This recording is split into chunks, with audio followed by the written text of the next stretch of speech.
सतनाम श्री वाहिगुरु साहिब जीओ। वाहिगुरु जी की फतेह। हकायत नावी चली, कमालश करामत आजम करीम। रजा बख्श राजक रहा को रहीम। वाहिगुरु जी का खालसा, वाहिगुरु जी की फतेह। परम सत्कारयोग सतगुरु जी की साजी और निवाजी हुई गुरु स्वरूप गुरु खालसा साध संगत जी, आप जी समूह गुर सिख संगतां वडभागी हो। साहिब गरीब नवाज धन धन श्री गुरु ग्रंथ साहिब सच्चे पातशाह महाराज जी की पावन हजूरी अंदर हाजरियां भर के जीवन के अमोलक समय नूं सवासां नूं सफल बना रहे हो। साहिबे कमाल सरबंस दानी धन श्री गुरु गोबिंद सिंह साहिब सच्चे पातशाह महाराज जी की पावन पवित्र अजीम रचना श्री जफरनामे की लड़ीवार विचार आप जी सरवण कर रहे हो। नौवीं हकायत दी रमता महाराज करते हना प्रेम सहित सरवण करिए जी। मन बिरतियां एकागर करने वास्ते समूह संगतां प्रेम सहित जपना करो जी। सतनाम श्री वाहिगुरु साहिब जीओ। सतनाम श्री वाहिगुरु साहिब जीओ। वाहिगुरु जी की फतेह। हकायत नावी चली। अकाल पुरख वाहिगुरु जी दी लोक ते परलोक विच फतेह है। गुरु खालसे दी फतेह है, जिन्हां ने वाहिगुरु जपिया है। नहीं तुल राम नाम विचार, नानक गुरमुख नाम जपिया एक बार। वाहिगुरु शब्द दे तुल दुनिया दे विच कोई भी कर्म नहीं पुज सकदा। रसना नाल एक बार भी वाहिगुरु शब्द कह दईए, तमाम संसार दे कीते जिहड़े कर्म कांड ने एक बारी वाहिगुरु शब्द कहण दे भी वो तुल समान नहीं हैं। परमेश्वर उच्चा है, उस परमेश्वर का नाम भी उच्चा है। इस वास्ते गुरु नानक साहब जी ने नाम का मंत्र जिहड़ा है वो सानू बख्शिश कीता है। सर्वोत्तम मंत्र है, परमेश्वर की सिफत वडियाई है। बहु शास्त्र बहु सिमरती, पेखे सर्व टंडोल। पूजस नाही हर हरे, नानक नाम अमोल। गुरु अर्जन देव साहब जी फरमान करते, बहुत सारे शास्त्र सिमरतियां इन्हां धर्म ग्रंथां नूं असीं फरोल के टंडोल के खोज के वेखिया है। परमेश्वर दे नाम दे तुल कोई भी कर्म नहीं पुजदा। वाहिगुरु जी की फतेह। लोक दे परलोक विच वाहिगुरु दी फतेह है। और जिहड़ा प्राणी मात्र जिहड़ा जीव रसना नाल वाहिगुरु जपदा है, ओदी भी संसार विचों फतेह हो जाती है। हकायत नावीं चली। नौवीं हकायत जफरनामे दी महाराज आरंभ करदे हन। कमालश करामत आजम करीम। जफरनामे दी जो मर्यादा हुण तक आप जी 8 हकायतां सुन चुके हो। महाराज कलगीधर जी पहले 2 बैंत परमेश्वर दी अकाल पुरख दी वडियाई विच उचारण करते ने। समाप्ति दे 2 जिहड़े शेर बैंत हुंदे ने, नाम दी जाचना करदिआं महाराज उचारदे ने। कमालश करामात आजम करी। अकाल पुरख वाहिगुरु सर्व शक्तियां विच संपन्न है, पूर्ण है। दुनिया विच बड़े अवतारी पुरुष आए। किसे नूं 2 कला, किसे नूं 8 कला, किसे नूं 14 कला, किसे नूं 16 कला संपूर्ण मन्निया गया। पर महाराज गुरु ग्रंथ साहिब जी कहते अनंत कला होए ठाकुर चढ़िया। ਜਦੋਂ ਗੁਰੂ ਨਾਨਕ ਸਾਹਿਬ ਜੀ ਦਾ ਸੰਸਾਰ ਵਿੱਚ ਆਗਮਨ ਹੋਇਆ, ਬੇਅੰਤ ਸ਼ਕਤੀਆਂ ਲੈ ਕੇ, ਬੇਅੰਤ ਤਾਕਤਾਂ ਲੈ ਕੇ ਮਹਾਰਾਜ ਇਸ ਮਾਤਲੋਕ ਦੀ ਧਰਤੀ ਤੇ ਆਏ। ਕਿਉਂਕਿ ਪਰਮੇਸ਼ਰ ਵਾਹਿਗੁਰੂ ਸਾਰੀਆਂ ਸ਼ਕਤੀਆਂ ਵਿੱਚ, ਸਾਰੀਆਂ ਕਲਾਂ ਦੇ ਅੰਦਰ ਸੰਪੰਨ ਹੈ।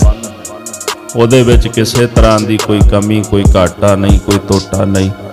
ਕਮਾਲਿਸ਼ ਕਰਾਮਾਤ, ਕਰਾਮਾਤ ਜੋ ਹੈ, ਕਰਾਮਾਤ ਸ਼ਕਤੀ ਹੈ, ਉਹਦੇ ਵਿੱਚ ਉਹ ਪੂਰਨ ਹੈ। ਆਜ਼ਮ ਕਰੀਮ, ਸਭ ਤੋਂ ਵੱਡਾ ਹੈ, ਸਭ ਦੇ ਉੱਤੇ ਕਰਮ ਕਰਨ ਵਾਲਾ, ਕਿਰਪਾ ਕਰਨ ਵਾਲਾ ਹੈ।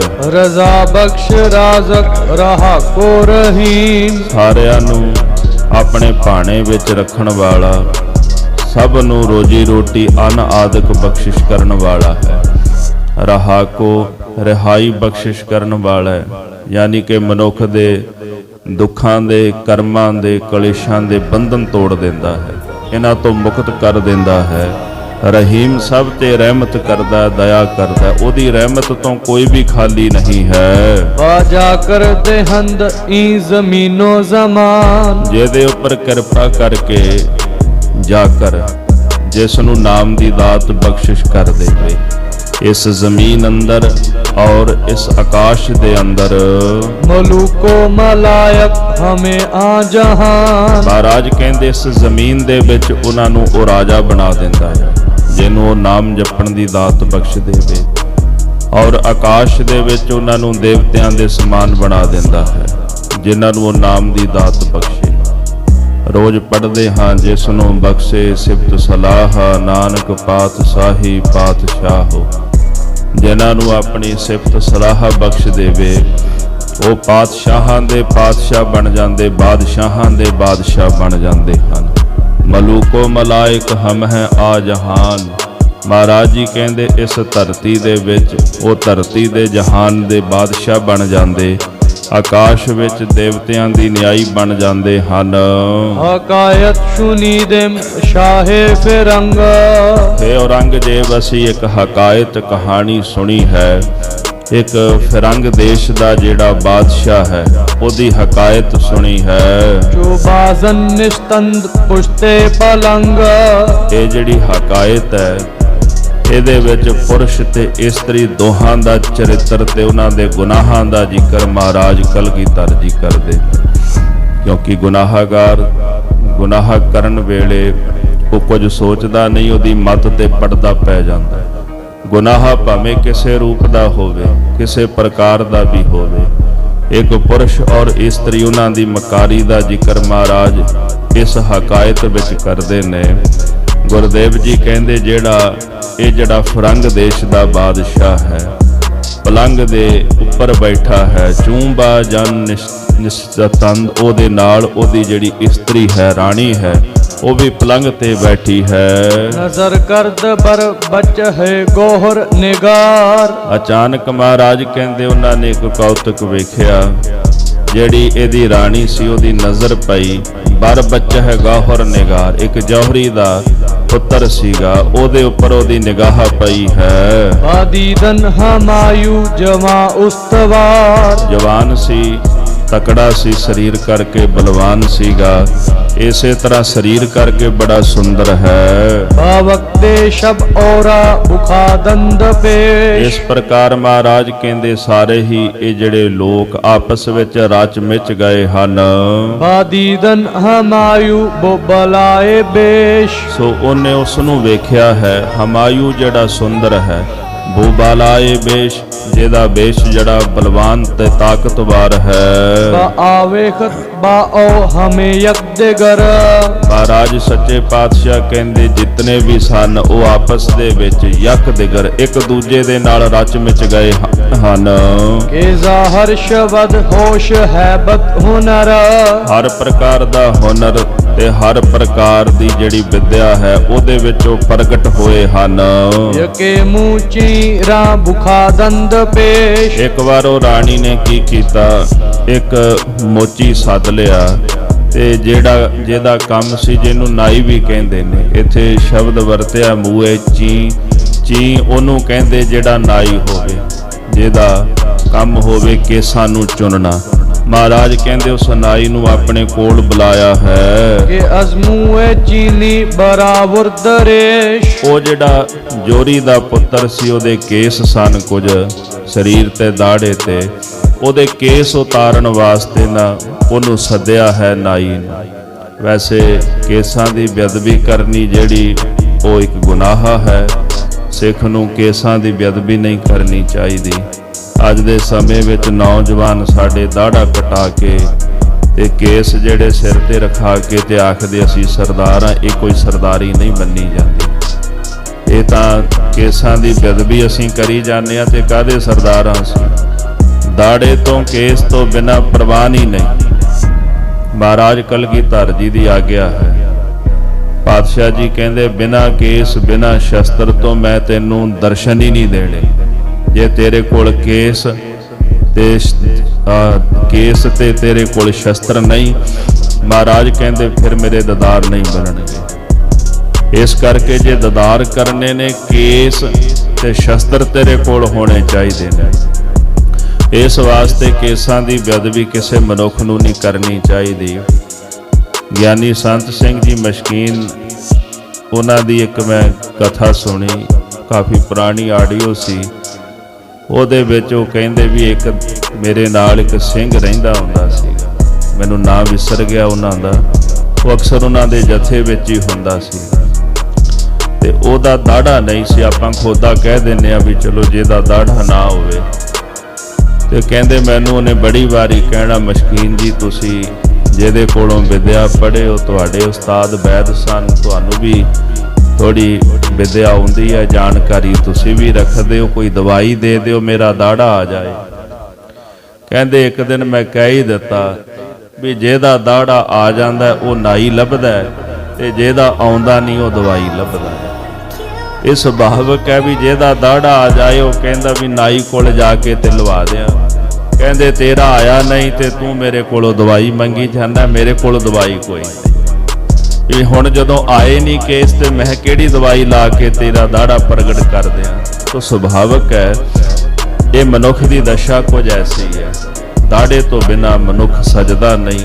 ਪੁਰਸ਼ ਦਾ ਸ਼ਿੰਗਾਰ ਦਾੜਾ ਹੈ। ਤੋਂ ਮਹਾਰਾਜ ਕਲਗੀਧਰ ਜੀ ਨੇ ਸਾਨੂੰ ਆਗਿਆ ਦਿੱਤੀ ਹੈ। ਇੱਕ ਸਿੰਘ ਨੂੰ ਸਾਨੂੰ ਲਕਬ ਦਿੱਤਾ ਨਾ, ਸਿੰਘ ਸ਼ੇਰ। ਕਿਹੜਾ ਸ਼ੇਰ? ਬੱਬਰ ਸ਼ੇਰ। ਉਹਦੀ ਜੱਤ ਹੁੰਦੀ ਆ ਗਰਦਨ ਦੇ ਕੋਲ ਤੇ ਸ਼ੇਰਨੀ ਦੇ ਕੇਸ ਜਿਹੜੇ ਹੁੰਦੇ ਉਹ ਗਰਦਨ 'ਚ ਹੁੰਦੇ ਨਹੀਂ। ਸ਼ੇਰਨੀ ਜਿਹੜੀ ਹੁੰਦੀ ਹੈ ਉਹਦੀ ਪਹਿਚਾਣ ਇਹ ਹੈ, ਜਿਹੜਾ ਸ਼ੇਰ ਹੁੰਦਾ ਉਹਦੇ ਜੱਤ ਹੁੰਦੀ ਹੈ। ਨਰ ਮਾਦਾ ਪਰਮੇਸ਼ਰ ਨੇ ਬਣਾਏ ਨੇ। ਇਸੇ ਤਰ੍ਹਾਂ ਜਗਤ ਅੰਦਰ ਪੁਰਸ਼ ਤੇ ਇਸਤਰੀ, ਪੁਰਸ਼ ਦੇ ਮੁਖ ਤੇ ਦਾੜਾ ਹੁੰਦਾ ਹੈ ਤਾਂ ਇਸਤਰੀ ਦੇ ਦਾੜਾ ਨਹੀਂ ਹੁੰਦਾ। ਇਹ ਕੁਦਰਤ ਨੇ ਇੱਕ ਨਿਯਮ ਸੰਸਾਰ ਦਾ ਜਿਹੜਾ ਇਸੇ ਰੂਪ ਦੇ ਵਿੱਚ ਬਣਾਇਆ ਗਿਆ। ਇਸੇ ਕਰਕੇ ਸਿੰਘ ਤੇ ਕੌਰ ਸ਼ਬਦ ਜਿਹੜਾ ਸਾਨੂੰ ਉਹ ਮਹਾਰਾਜ ਨੇ ਬਖਸ਼ਿਸ਼ ਕੀਤਾ ਹੈ। ਸੋ ਇਸ ਵਾਸਤੇ ਕੇਸਾਂ ਦੀ ਬੇਅਦਬੀ ਕਿਸੇ ਨੂੰ ਨਹੀਂ ਕਰਨੀ ਚਾਹੀਦੀ। ਮਹਾਰਾਜ ਕਲਗੀਧਰ ਜੀ ਲਿਖਦੇ ਨੇ ਕਿ ਉਸ ਰਾਣੀ ਨੇ ਇੱਕ ਨਾਈ ਬੁਲਾਇਆ। ਉਹ ਜਿਹੜਾ ਬੱਚਾ ਸੀਗਾ ਉਹਦਾ ਸ਼ਾਹੂਕਾਰ ਦਾ, ਉਹ ਚਾਹੁੰਦੀ ਸੀ ਵੀ ਉਹਦੇ ਕੇਸ ਜਿਹੜੇ ਨੇ ਉਹ ਸਾਰੇ ਉਤਾਰ ਦਿੱਤੇ ਜਾਣ। ਬਰੋਹਰ ਕੇ ਬੀਨਤ ਨਾਦਾਨਤ ਸੁਖਨ। ਮਹਾਰਾਜ ਕਹਿੰਦੇ ਉਹਦੇ ਕੇਸ ਜਿਹੜੇ ਸਾਨਾ ਦਾੜਾ ਆਦਿਕ ਉਤਾਰ ਦਿੱਤਾ ਗਿਆ ਤੇ ਹੁਣ ਉਹਦੀ ਪਛਾਣ ਨਹੀਂ ਸੀ ਹੁੰਦੀ ਵੀ ਉਹ ਕੌਣ ਹੈ। ਉਹਦੀ ਸ਼ਕਲ ਹੀ ਇਦਾਂ ਦੀ ਬਣਾ ਦਿੱਤੀ ਵੀ ਜਿਵੇਂ ਮੰਨੋ ਵੀ ਜਿਵੇਂ ਕੋਈ ਲੜਕੀ ਹੋਵੇ, ਕੋਈ ਔਰਤ ਹੋਵੇ। ਕਿ ਅਜ਼ਰੋਏ ਮਰਦੇ ਸ਼ੁਦੇ ਸ਼ਕਲ ਜ਼ਨ। ਹੈ ਤਾਂ ਉਹ ਮਰਦ ਪਰ ਉਹਦੀ ਸ਼ਕਲ ਜਿਹੜੀ ਆ ਉਹ ਇਸਤਰੀ ਵਰਗੀ ਬਣਾ ਦਿੱਤੀ ਹੈ। ਵਿਦਾਨੰਦ ਹਰ ਕਸ ਕੇ ਈ ਹਮਜ਼ਨ ਆਸਤਾ। ਵੇਖੋ ਪਰਮੇਸ਼ਰ ਦੀ ਕੀ ਖੇਡ ਵਰਤੀ ਕਿ ਇੱਕ ਪਾਸੇ ਉਹ ਰਾਣੀ ਜਿਹਨੇ ਉਸ ਸ਼ਾਹੂਕਾਰ ਦੇ ਬੱਚੇ ਨੂੰ ਵੇਖਿਆ, ਉਹਨੇ ਉਹਦਾ ਦਾੜਾ ਬਣਾ ਕੇ ਤੇ ਉਹਨੂੰ ਔਰਤ ਦੇ ਸ਼ਕਲ ਵਿੱਚ ਬਣਾ ਕੇ ਘਰ 'ਚ ਰੱਖ ਲਿਆ। ਤੇ ਦੂਜੇ ਪਾਸੇ ਉਹੀ ਜਿਹੜਾ ਬਾਦਸ਼ਾਹ ਸੀਗਾ, ਉਹਨੇ ਉਸੇ ਪੁਰਸ਼ ਨੂੰ ਵੇਖਿਆ ਜੋ ਇਸਤਰੀ ਦੇ ਰੂਪ ਵਿੱਚ ਉਹਦੇ ਘਰ ਦੇ ਵਿੱਚ ਰਹਿ ਰਿਹਾ ਹੈ। ਇਹ ਦਰ ਪੈ ਕਰੇ ਚੂੰ ਬਰੀ ਰੋਸ਼ਨ ਅਸਤਾ। ਉਹਨੇ ਉਹਦੀ ਸ਼ਕਲ ਵੇਖੀ ਨਾ, ਕਹਿੰਦਾ ਇਹਦੀ ਸੂਰਤ ਤਾਂ ਬੜੀ ਚੰਗੀ ਹੈ, ਇਸ ਤਰ੍ਹਾਂ ਚਮਕਦੀ ਹੈ ਜਿਵੇਂ ਆਕਾਸ਼ ਵਿੱਚ ਚੰਦਰਮਾ ਚਮਕਦਾ ਹੈ। ਬਾਦੀ ਦੰਦ ਔਰਾ ਯਕੇ ਰੋਜ਼ ਸ਼ਾਹ। ਇਹ ਪੁਰਸ਼ੀ ਦੇ ਔਰਾ ਇਹ ਨੇਕ ਬਾ ਬਪੁਰਸ਼ੀਦ ਔਰਾ ਕੇ ਏਨੇਕ ਬਖਤ। ਗੁਰੂ ਸਾਹਿਬ ਜੀ ਕਹਿੰਦੇ ਫਿਰ ਇੱਕ ਵਾਰ ਨਾ ਉਹ ਬਾਦਸ਼ਾਹ ਪੁੱਛਣ ਲੱਗ ਪਿਆ, ਉਹ ਫਰੰਗ ਦੇਸ਼ ਦਾ ਬਾਦਸ਼ਾਹ। ਉਹ ਪੁੱਛਦਾ ਬੇ ਪੁਰਸ਼ੀਦ ਔਰਾ, ਆਖਣ ਲੱਗੇ ਕਿ ਤੂੰ ਕੌਣ ਹੈ? ਇਹ ਨੇਕ ਬਖਤ ਹੈ, ਨੇਕ ਇਸਤਰੀ ਤੂੰ ਕੌਣ ਹੈ? ਸਜ਼ਾਵਾਰ ਸ਼ਾਹ ਅਸਤ ਸਿਆਨ ਤਖਤ। ਤੇਰੀ ਸ਼ੋਭਾ ਬੜੀ ਹੈ, ਐਸੀ ਸ਼ੋਭਾ ਜਿਵੇਂ ਬਾਦਸ਼ਾਹਾਂ ਦੀ ਸ਼ੋਭਾ ਹੁੰਦੀ ਹੈ, ਤੇ ਤੂੰ ਇਸ ਤਖਤ ਦੇ ਛਤਰ ਦੇ ਲਾਇਕ ਹੈ। ਕੇ ਜੰਤੋ ਕਦਾਮੀ ਗਿਰਾ ਦੁਖਤਰੀ। ਤੂੰ ਕਿੱਥੋਂ ਦੀ ਔਰਤ ਹੈ? ਕਿਰਾ ਦੁਖਤਰੀ, ਤੂੰ ਕਿਹਦੀ ਬੇਟੀ ਹੈ? ਕਿਸੇ ਬਾਦਸ਼ਾਹ ਦੀ ਬੇਟੀ ਹੈ, ਕਿਸੇ ਬਾਦਸ਼ਾਹ ਦੀ ਰਾਜੇ ਦੀ ਰਾਜਕੁਮਾਰੀ ਹੈ। ਕੇ ਮੁਲਕੇ ਕੀ ਰਾਤੋਂ ਕੀ ਰਾਖਵਾਹਰੀ। ਤੇਰਾ ਮੁਲਕ ਕਿਹੜਾ ਹੈ? ਤੂੰ ਕਿਸ ਦੀ ਭੈਣ ਹੈ?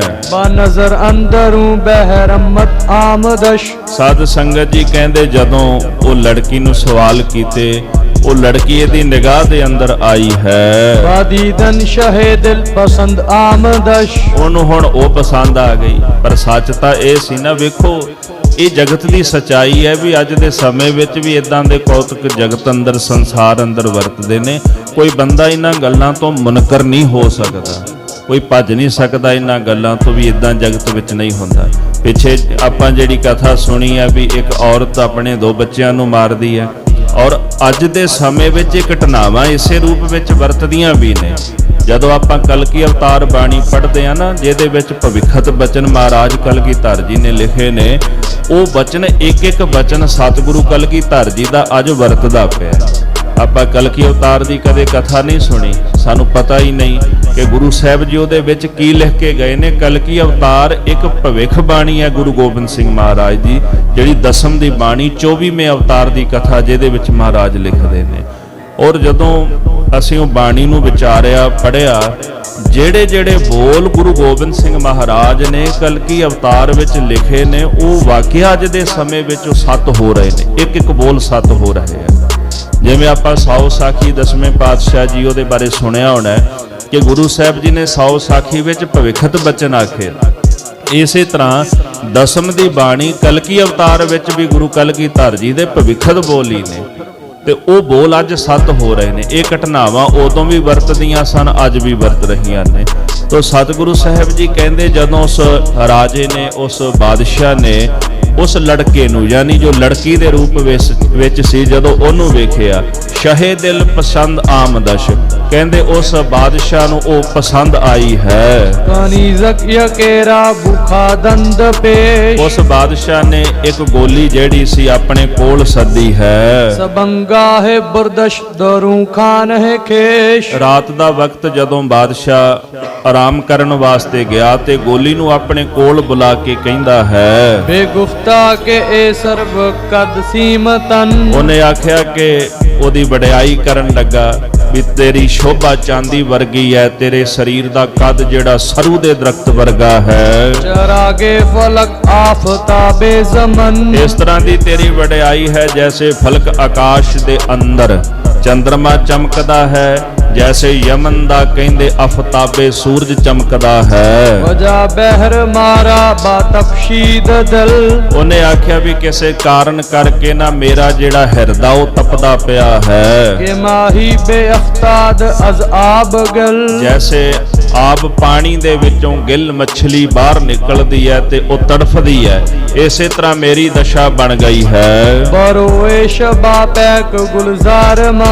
ਸਾਧ ਸੰਗਤ ਜੀ, ਰਾਤ ਦਾ ਸਮਾਂ ਸੀਗਾ ਤੇ ਉਸ ਵਕਤ ਉਹਨੇ ਆਖਿਆ ਵੀ ਰਾਤ ਪੈ ਚੁੱਕੀ ਹੈ, ਜੋ ਮੈਂ ਕਹਾਂਗਾ ਤੂੰ ਮੇਰੇ ਕਹੇ ਮੁਤਾਬਕ ਇਹ ਮੇਰਾ ਕਰਮ ਕਰ ਦੇ। ਕਿ ਦਰਪੇਸ਼ ਯਾਰੇ ਵਫਾਦਾਰ ਮਾਂ। ਜਿਸ ਜਗ੍ਹਾ ਤੇ ਉਹ ਮੇਰਾ ਵਫਾਦਾਰ ਦੋਸਤ ਬੈਠਾ ਹੈ, ਤੂੰ ਉਹਦੇ ਕੋਲ ਜਾਣਾ ਕਰ। ਤੋ ਗਰ ਪੇਸ਼ ਔਰਾ ਬਿਆਰੀ ਮਰਾ।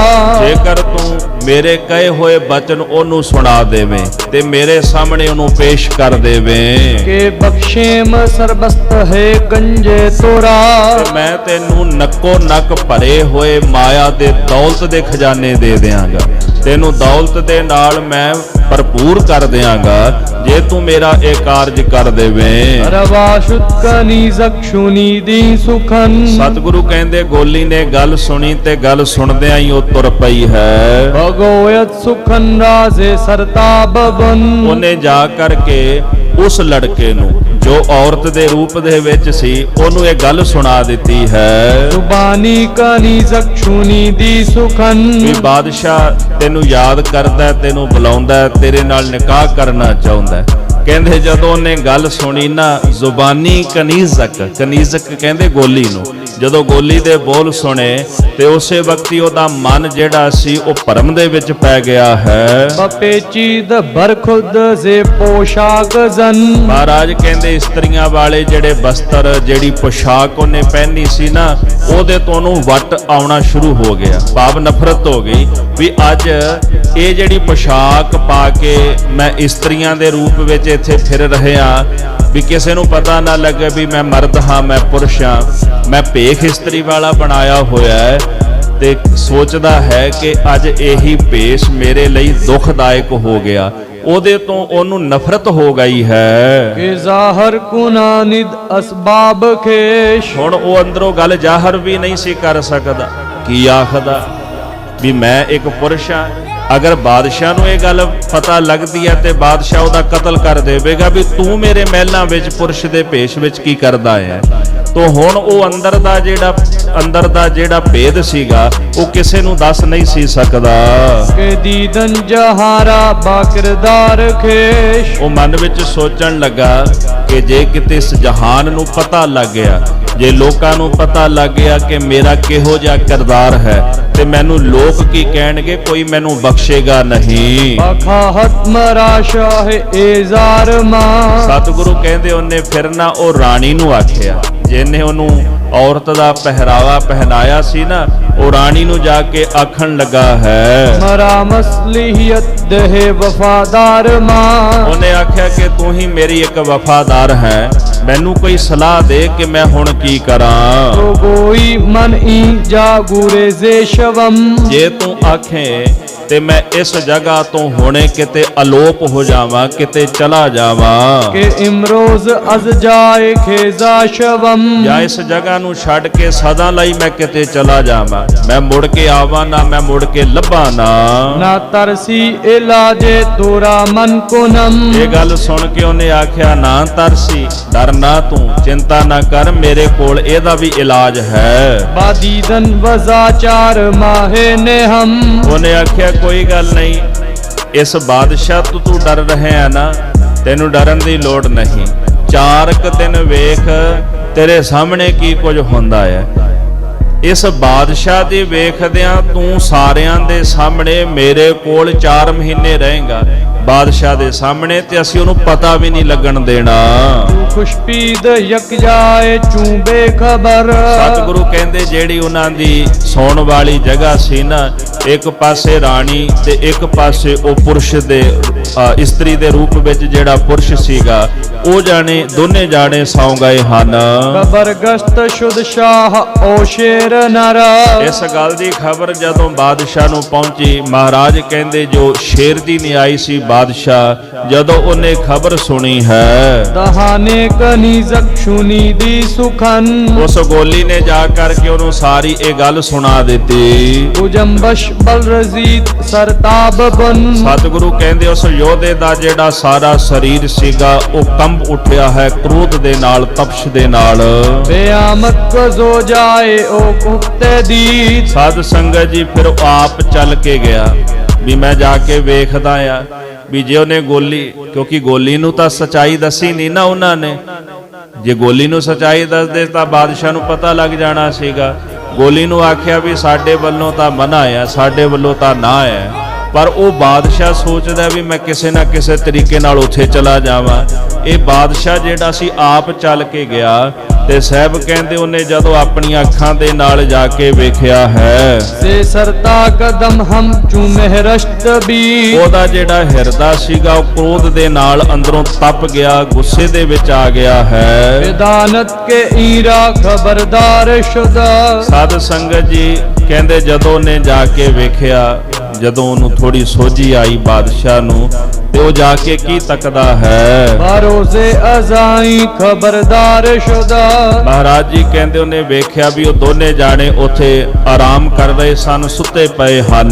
ਤੇ ਖੁਸ਼ਪੀਦ ਯਕਜਾ ਕੇ ਖਾਬਗਾਹ। ਬਾਦਸ਼ਾਹ ਕਹਿੰਦੇ ਉਹ ਜਿਹੜੀ ਖਾਬਗਾ ਕਹਿੰਦੇ ਸੌਣ ਵਾਲੀ ਜਗ੍ਹਾ ਨੂੰ, ਜਿੱਥੇ ਸੌਂਦੇ ਨੇ, ਉਹ ਸੌਣ ਵਾਲੀ ਜਗ੍ਹਾ ਦੇ ਉੱਤੇ ਆ ਕੇ ਬਾਦਸ਼ਾਹ ਵੇਖਦਾ ਪਰਖਦਾ ਹੈ। ਮਰਾਦਾਵ ਅਫਤਤ ਨਜ਼ਸ ਦਾ ਗਵਾਹ। ਉਸੇ ਵਕਤ ਕਹਿੰਦਾ ਰੱਬ ਇਸ ਗੱਲ ਦਾ ਗਵਾਹ ਹੈ, ਜਜ ਦਾ ਗਵਾਹ ਰੱਬ ਇਸ ਗੱਲ ਦਾ ਗਵਾਹ ਹੈ ਕਿ ਜੇ ਅੱਜ ਇਹ ਜਿਹੜੀ ਰਾਣੀ ਇਹ ਦੂਸਰੇ ਇਸਤਰੀ ਤੋਂ ਅਲੱਗ ਹੁੰਦੀ ਨਾ, ਤੇ ਅੱਜ ਮੇਰਾ ਦਾ ਲੱਗ ਜਾਣਾ ਸੀ, ਮੈਂ ਇਹਨੂੰ ਅੱਜ ਮਨਾ ਲੈਣਾ ਸੀ। ਯੁਦਾਗਰ ਬੁਬੀਨਮ ਅਜ਼ ਈ ਖਾਬਗਾਹ। ਆਖਦੇ ਨੇ ਵੀ ਜੇ ਦੋਨੇ ਜਾਣੇ ਅਲੱਗ-ਅਲੱਗ ਸੁੱਤੇ ਹੁੰਦੇ, ਹੁਣ ਉਹ ਤਾਂ ਜਾਣ ਬੁੱਝ ਕੇ ਦੋਨੇ ਇੱਕੋ ਜਗ੍ਹਾ ਤੇ ਆਰਾਮ ਕਰ ਰਹੇ ਸਨ। ਹੁਣ ਜੇ ਉਸ ਲੜਕੀ ਨੂੰ ਉਠਾਉਂਦਾ, ਜਿਹੜਾ ਉਹ ਪੁਰਸ਼ ਸੀਗਾ, ਵੀ ਉਹਨੂੰ ਉਠਾਉਂਦਾ ਤੇ ਇਸ ਗੱਲ ਦੇ ਲਈ ਉਹਨੂੰ ਕਹਿੰਦਾ ਵੀ ਤੂੰ ਮੇਰੇ ਨਾਲ ਨਿਕਾਹ ਕਰ ਲੈ, ਤੇ ਰਾਣੀ ਨੂੰ ਪਤਾ ਲੱਗਦਾ ਸੀ, ਹੁਣ ਉਹ ਡਰਦਾ ਮਾਰਾ ਉਹਨੂੰ ਉਠਾ ਵੀ ਨਹੀਂ ਸੀ ਸਕਦਾ। ਇਸ ਵਾਸਤੇ ਮਹਾਰਾਜ ਜੀ ਕਹਿੰਦੇ ਉੱਥੇ ਕਹਿੰਦਾ ਵੀ ਖੁਦਾ ਇਸ ਗੱਲ ਦਾ ਗਵਾਹ ਹੈ, ਅੱਜ ਮੇਰਾ ਦਾਅ ਤਾਂ ਨਹੀਂ ਲੱਗਿਆ, ਪਰ ਜੇਕਰ ਇਹ ਔਰਤ ਇਹ ਲੜਕੀ ਰਾਣੀ ਤੋਂ ਜੁਦਾ ਵੱਖਰੀ ਹੁੰਦੀ ਤੇ ਜ਼ਰੂਰ ਮੈਂ ਇਹਨੂੰ ਇਸ ਗੱਲ ਤੇ ਨਹੀਂ ਮਨਾ ਲੈਣਾ ਸੀ ਕਿ ਉਹ ਮੇਰੇ ਨਾਲ ਨਿਕਾਹ ਕਰ ਲਵੇ। ਯਕੇ ਯੁਫਤ ਬਾਸ਼ਮ ਚੋ ਖੁਰਸ਼ੈਦ ਮਾਹ। ਇਸ ਪ੍ਰਕਾਰ ਪਾਤਸ਼ਾਹ ਕਹਿੰਦੇ ਪਹਿਲੇ ਦਿਨ ਇਹ ਜਿਹੜਾ ਰਾਜਾ ਉੱਥੋਂ ਵਾਪਸ ਮੁੜ ਆਇਆ ਹੈ। ਵਜ਼ਾਰੋਜ਼ ਗਸ਼ਤੋ ਬਿਆਮਤ ਦੇ ਘਰ। ਜਦੋਂ ਦੂਸਰਾ ਦਿਨ ਹੋਇਆ, ਰਾਤ ਪਈਏ, ਫਿਰ ਦੁਬਾਰਾ ਮੁੜ ਕੇ ਉਥੇ ਸੌਣ ਵਾਲੀ ਜਗ੍ਹਾ ਤੇ ਆ ਗਿਆ ਹੈ। ਹੁਮਾ ਖੁਫਤ ਹੈ ਦੀ ਦੰਦ ਯਕੇ ਜਾਬ ਬਰਾ। ਉਹਨੇ ਕੀ ਵੇਖਿਆ, ਅੱਜ ਫੇਰ ਦੋਨੇ ਜਾਣੇ ਉਥੇ ਸੌਣ ਵਾਲੀ ਜਗ੍ਹਾ ਤੇ ਆਰਾਮ ਕਰ ਰਹੇ ਹਨ। ਦਰੇਗਾ ਅਜ਼ਾਗਰ ਯੁਦਾਯਾਫਤਮ। ਕਹਿੰਦਾ ਦਰੇਗਾ, ਮੈਨੂੰ ਫਿਰ ਬੜਾ ਅਫਸੋਸ ਹੈ ਇਸ ਗੱਲ ਦਾ, ਅੱਜ ਫੇਰ ਇਹ ਦੋਨੇ ਜਾਣੀਆਂ ਇੱਕ ਜਗ੍ਹਾ ਤੇ ਆਰਾਮ ਕਰਦੀਆਂ ਹਨ। ਯਕੇ ਹਮਲੇ ਚੂ ਸ਼ੇਰ ਨਰ ਸਾਖਤਮ। ਕਹਿੰਦਾ ਵਾਕਿਆ ਜੇ ਕਿਤੇ ਇਹ ਅਲੱਗ-ਅਲੱਗ ਹੋਵਣ ਤੇ ਮੈਂ ਸ਼ੇਰ ਦੀ ਨਿਆਈ ਹਮਲਾ ਕਰ ਦਿਆਂ। ਤੇ ਗਰ ਰੋਜ਼ ਰਫਤਸ਼ ਸੇਮ ਆਮਦਸ਼। ਦੂਜੇ ਦਿਨ ਵਾਪਸ ਮੁੜ ਗਿਆ, ਸ਼ੇਮ ਆਮਦਸ, ਫਿਰ ਤੀਜਾ ਦਿਨ ਹੋਇਆ, ਤੀਜੇ ਦਿਨ ਫਿਰ ਦੁਬਾਰਾ ਮੁੜ ਕੇ ਉੱਥੇ ਆਇਆ ਹੈ। ਬਾਦੀਦਨ ਯਕਜਾ ਬਰਤਾਫ ਤਸ਼। ਤੀਜੇ ਦਿਨ ਕੀ ਵੇਖਦਾ, ਉਹ ਫਿਰ ਦੋਨੇ ਜਾਣੀਆਂ ਉੱਥੇ ਆਰਾਮ ਕਰਦੀਆਂ ਸਨ। ਉਹਨੇ ਫਿਰ ਵੇਖਿਆ ਤੇ ਫਿਰ ਹੈਰਾਨ ਹੋ ਗਿਆ ਵੀ ਇਹਨਾਂ ਨੇ ਰੋਜ਼ ਦਾ ਇਹੀ ਕੰਮ ਫੜ ਲਿਆ ਹੈ। ਬਰੋਜ਼ੇ ਚੁਆਮਤ ਬਾਦੀ ਦੰਦ ਜਫਤਾ। ਸਤਿਗੁਰੂ ਕਹਿੰਦੇ ਤੀਸਰੇ ਦਿਨ ਵਾਪਸ ਮੁੜਿਆ, ਚੌਥੇ ਦਿਨ ਫੇਰ ਆ ਗਿਆ। ਜਦੋਂ ਚੌਥਾ ਦਿਨ ਹੋਇਆ ਤੇ ਫਿਰ ਉੱਥੇ ਸੌਣ ਵਾਲੀ ਜਗ੍ਹਾ ਤੇ ਪਹੁੰਚਿਆ ਹੈ। ਬਾਹਰਤ ਫਰੋ ਰਫਤ ਬਾਦਲ ਬੇਗੁਫਤਾ।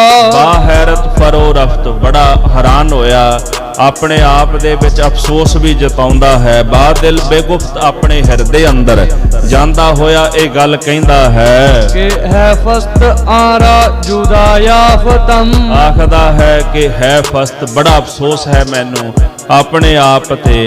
ਅੱਜ ਫਿਰ ਮੈਂ ਇਹ ਦੁਆਰਾ ਵੇਖਿਆ ਵੀ ਦੋਨੇ ਜਾਣੀਆਂ ਇੱਕੋ ਜਗ੍ਹਾ ਤੇ ਆਰਾਮ ਕਰ ਰਹੀਆਂ ਨੇ। ਅਗਰ ਇਹ ਕਿਤੇ ਜੁਦਾ ਹੁੰਦੀਆਂ, ਅਲੱਗ ਹੁੰਦੀਆਂ, ਕਿ ਤੀਰੇ ਕਮਾ ਅੰਦਰੂ ਸਾਖਤਮ। ਤੇ ਮੈਂ ਕਹਿੰਦਾ ਕਮਾਨ ਦੇ ਉੱਪਰ ਤੀਰ ਚੜਾ ਕੇ ਇਹਨਾਂ ਨੂੰ ਮਾਰ ਦੇਣਾ ਸੀ। ਨਾ ਦੇ ਦੀਮ ਦੁਸ਼ਮਨ ਨਾ ਦੋਸ਼ਮ ਬਤੀ। ਪਰ ਕਹਿੰਦਾ ਕਰਾਂ ਵੀ ਕੀ, ਇੱਥੇ ਕੋਈ ਦੁਸ਼ਮਣ ਹੀ ਹੈ ਨਹੀਂ। ਨਾ ਦੀ ਦਮੇ ਦੁਸ਼ਮਨ, ਕੋਈ ਦੁਸ਼ਮਣ ਹੋਵੇ ਤੇ ਤੀਰ ਮਾਰਾਂ, ਪਰ ਦੁਸ਼ਮਣ ਤਾਂ ਕੋਈ ਹੈ ਨਹੀਂ ਤੇ ਫਿਰ ਮੈਂ ਮਾਰਾਂ ਵੀ ਕਿਹਨੂੰ।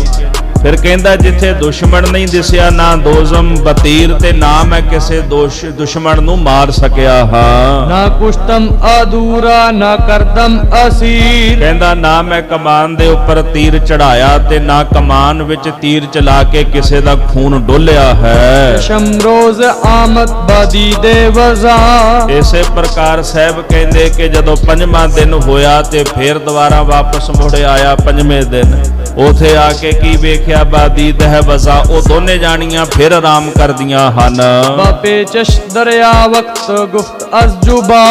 ਉਸ ਵਕਤ ਕ੍ਰੋਧ ਦੇ ਵਿੱਚ ਆਇਆ ਹੋਇਆ, ਵੱਟ ਖਾਂਦਾ ਹੋਇਆ ਇਹ ਜਿਹੜਾ ਬਾਦਸ਼ਾਹ ਗੁਫਤ ਅਜ਼ ਜ਼ੁਬਾਨ, ਆਪਣੀ ਜ਼ੁਬਾਨ ਦੇ ਨਾਲ ਕਹਿੰਦਾ ਹੈ, ਨਾ ਦੀਦਮ ਦੁਸ਼ਮਨ ਕੇ ਰੇਜ਼ਮ ਖੂਨ। ਆਖਦਾ ਮੈਨੂੰ ਕੋਈ ਦੁਸ਼ਮਣ ਨਜ਼ਰ ਨਹੀਂ ਆ ਰਿਹਾ, ਜੇ ਕਿਤੇ ਕੋਈ ਦੁਸ਼ਮਣ ਹੁੰਦਾ ਕਿ ਰੇਸ ਮੇ ਖੂਨ ਮੈਂ ਉਹਦਾ ਖੂਨ ਕਰ ਦਿੰਦਾ। डरेगा न कैबर कमा अंदरू, ਅਫਸੋਸ ਹੈ ਕਿ ਮੈਂ ਆਪਣੀ ਕਮਾਨ ਦੇ ਅੰਦਰ ਤੀਰ ਨਹੀਂ ਚੜਾ ਸਕਿਆ। डरेगा बा दुश्मन दर आवे खत्म, ਡਰੇਗਾ ਮੈਨੂੰ ਇਸ ਗੱਲ ਦਾ ਅਫਸੋਸ ਹੈ ਕਿ ਕੋਈ ਜਿਹੜਾ ਦੁਸ਼ਮਣ ਹੈ ਮੇਰੀ ਨਿਗਾਹ ਦੇ ਵਿੱਚ ਨਹੀਂ ਆਇਆ। डरेगा न बायक दे गर रे खत्म, ਫਿਰ ਕਹਿੰਦਾ ਅਫਸੋਸ ਹੈ ਇਸ ਗੱਲ ਦਾ ਕਿ ਇਹਨਾਂ ਦੋਨਾਂ ਨੂੰ ਮੈਂ ਅਲੱਗ-ਅਲੱਗ ਕਰਕੇ ਨਹੀਂ ਵੇਖਿਆ। हकीकत शनासत न हाले दे गर। ਇੱਥੇ ਆ ਕੇ ਗੁਰੂ ਕਲਗੀਧਰ ਜੀ ਇਹ ਸਾਰੇ ਪ੍ਰਸੰਗ ਨੂੰ ਹੁਣ ਖੋਲਦੇ ਨੇ। ਇੱਕ ਕਹਾਣੀ ਸੁਣਾਈ ਗੁਰੂ ਗੋਬਿੰਦ ਸਿੰਘ ਮਹਾਰਾਜ ਨੇ। ਦਾਸ ਨੇ ਮੁੜ ਜਰਮਤਾ ਕੀਤੀ ਵੀ ਇੱਕ ਪੁਰਸ਼ ਇੱਕ ਇਸਤਰੀ ਦੋਹਾਂ ਦੀ ਮਕਾਰੀ ਦਾ ਜ਼ਿਕਰ ਹੈ ਇਹਦੇ ਵਿੱਚ। ਇੱਕ ਬਾਦਸ਼ਾਹ ਇੱਕ ਰਾਣੀ, ਜੋ ਫਿਰੰਗ ਦੇਸ਼ ਦਾ ਬਾਦਸ਼ਾਹ ਹੈ। ਰਾਣੀ ਜਿਹੜੀ ਹੈ ਉਹਦੀ ਨਿਗਾਹ ਹੇਠਾਂ ਸ਼ਾਹੂਕਾਰ ਦਾ ਪੁੱਤਰ ਆਇਆ। ਉਹਨੇ ਉਹਦਾ ਮੂੰਹ ਜਿਹੜਾ ਸੀ ਕੇਸ ਆਦਿਕ ਲਾ ਕੇ ਉਹਨੂੰ ਇਸਤਰੀਆਂ ਦਾ ਪਹਿਰਾਵਾ ਬਣਾ ਕੇ ਉਹਦਾ ਉੱਥੇ ਰੱਖਿਆ। ਉਹੀ ਜਿਹੜਾ ਬਾਦਸ਼ਾਹ ਸੀਗਾ ਉਹਦੀ ਨਿਗਾਹ ਉਹਦੇ ਉੱਪਰ ਪਈ ਤੇ ਉਹ ਚਾਹੁੰਦਾ ਸੀ ਕਿ ਮੈਂ ਰਾਣੀ ਨੂੰ ਛੱਡ ਇਹਦੇ ਨਾਲ ਨਿਕਾਹ ਕਰ ਦਿਆਂ, ਨਿਕਾਹ ਕਰਾ ਲਵਾਂ। ਸਤਿਗੁਰੂ ਕਹਿੰਦੇ ਹਕੀਕਤ ਸ਼ਨਾਸ਼ਦ ਨਾ ਹਾਲੇ ਦੇਗਰ। ਅਸਲ ਵਿੱਚ ਦੋਹਾਂ ਨੇ ਹਕੀਕਤ ਨੂੰ ਨਹੀਂ ਪਹਿਚਾਣਿਆ ਵੀ ਹਕੀਕਤ ਕੀ ਹੈ, ਸਚਾਈ ਨੂੰ ਨਹੀਂ ਪਛਾਣਿਆ। ਜੇ ਕਿਤੇ ਹਕੀਕਤ ਪਹਿਚਾਣ ਲੈਂਦੇ ਇਸ ਰਾਹੇ ਕਦੇ ਨਾ ਤੁਰਦੇ। ਇਸ ਰਾਹ ਤਾਂ ਤੁਰੇ ਨੇ ਕਿਉਂਕਿ ਉਹਨਾਂ ਨੇ ਸੱਚ ਨੂੰ ਸਮਝਿਆ ਨਹੀਂ। ਨਾ ਤਾਂ ਉਹ ਸ਼ਾਹੂਕਾਰ ਦਾ ਪੁੱਤਰ ਸੱਚ ਨੂੰ ਜਾਣ ਸਕਿਆ, ਨਾ ਰਾਣੀ ਜਾਣ ਸਕੀ, ਨਾ ਇਸ ਸੱਚ ਨੂੰ ਉਹ ਬਾਦਸ਼ਾਹ ਜਾਣ ਸਕਿਆ ਵੀ ਹੋ ਕੀ ਰਹੇ। ਮੈਂ ਇੱਕ ਛੋਟੀ ਜਿਹੀ ਉਦਾਹਰਣ ਦਿਆਂ। ਜਿਹੜਾ ਰਾਜਾ ਭਰਥਰੀ ਹੋਇਆ, ਯੋਗੀ ਬਣ ਗਏ ਸਨ। ਇੱਕ ਬ੍ਰਾਹਮਣ ਉਹਨਾਂ ਨੇ ਤਪ ਕਰਕੇ ਜੀ ਅੰਮ੍ਰਿਤ ਫਲ ਲਿਆ। ਉਹਨਾਂ ਨੇ ਉਹ ਅੰਮ੍ਰਿਤ ਫਲ ਜਿਹੜਾ ਸੀਗਾ, ਭਰਥਰੀ ਜੀ ਨੇ ਜ਼ਿਕਰ ਕੀਤਾ ਜੀ। ਉਹਨਾਂ ਦਾ ਗ੍ਰੰਥ ਵਿਰਾਗ ਸ਼ਤਕ ਹੈ। ਸੰਪਰਦਾਵਾਂ ਵਿੱਚ ਗਿਆਨੀ ਸਿੰਘਾਂ ਨੂੰ ਪੜ੍ਹਾਇਆ ਜਾਂਦਾ ਹੈ। 3 ਗ੍ਰੰਥ ਨੇ, ਨੀਤੀ ਸ਼ਤਕ, ਸ਼ਿੰਗਾਰ ਸ਼ਤਕ ਤੇ ਵਿਰਾਗ ਸ਼ਤਕ। ਨੀਤੀ ਸ਼ਤਕ ਰਾਜਨੀਤੀ ਦਾ ਗ੍ਰੰਥ ਹੈ। ਸ਼ਿੰਗਾਰ ਸ਼ਤਕ ਜਦੋਂ ਉਹਨਾਂ ਦਾ ਵਿਆਹ ਹੋਇਆ ਰਾਣੀ ਦੇ ਨਾਲ, ਉਹਨਾਂ ਨੇ ਸ਼ਿੰਗਾਰ ਸ਼ਤਕ ਲਿਖਿਆ।